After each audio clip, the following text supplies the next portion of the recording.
ভালো আছেন আসলাম সাহেব? জি ম্যাডাম, এই যে যা জমি টমি দেখতেছেন সবই আপনার নামে কেনা হয়েছে। আচ্ছা, ওই লোকটাকে? রাজু বিভিন্ন ক্ষেত খামারের কামলা দিয়ে খায়।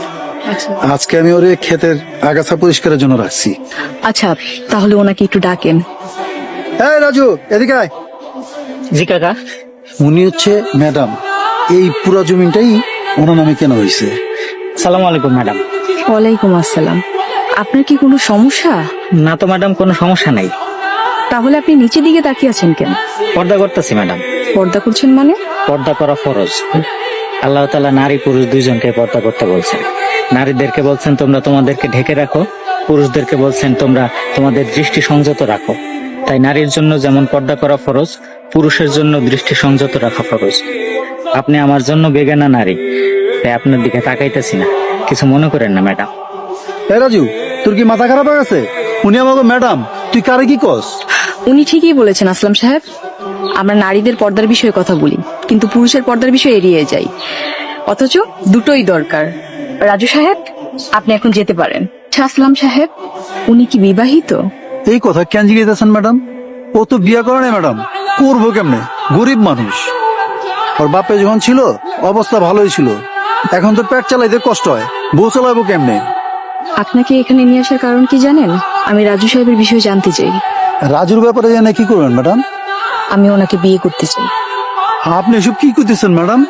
আপনি এত বড় লোক, এত সহায় সম্পত্তির মালিক হয়ে সামান্য রাজুকে বিয়ে করতে চান? আসলাম সাহেব, মানুষ কখনো সামান্য হয় না। আর আমি ওনাকে যতদূর দেখেছি, উনি অনেক নম্র, ভদ্র, অনেক ধার্মিক একজন মানুষ। সত্যি কথা বলতে আমি মনে মনে ঠিক এরকমই একজন মানুষ খুঁজেছিলাম। আপনি ভাইবা বলতেছেন তো ম্যাডাম? হ্যাঁ, আমি ভেবেই বলছি। কিন্তু এই বিয়ে তো সম্ভব না। কেন সম্ভব নয়? কেন?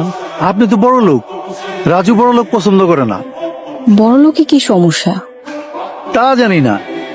আচ্ছা ঠিক আছে, তার যদি বড় লোকে সমস্যা হয়, তাহলে আমি গরিব হয়ে যাব। এইসব কি করতেছেন ম্যাডাম? আমি তো কিছুই বুঝতে পারতেছি না। সেটা কালকেই বুঝতে পারবেন।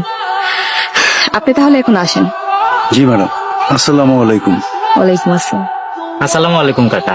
ওয়ালাইকুম আসসালাম। কি রে রাজু, আজকাল না তোর টাকা দেওয়ার কথা, টাকা কই? দিতাছি। এটা তুই কি দিতেছস? তোর কাছে টাকা পাবো 1,00,000, আর তুই আমার মাত্র 1,000 টাকা দিবি? হ্যাঁ দেখ রাজু, আমার লোকে কিন্তু তোর টাল টিপেটি করা চলবো না। আপনি তো জানেন কাকা, আব্বা বাইচা থাকতে তো আমাকে এত অভাব ছিল না। আব্বা মরে যাওয়ার পরে আমি এখন দিন আনি দিন খাই। একদিন কাম করলে 3 দিন কাম পাই না। আমার নিজেরই চলে না, ঋণ পরিশোধ করুন কেমনে?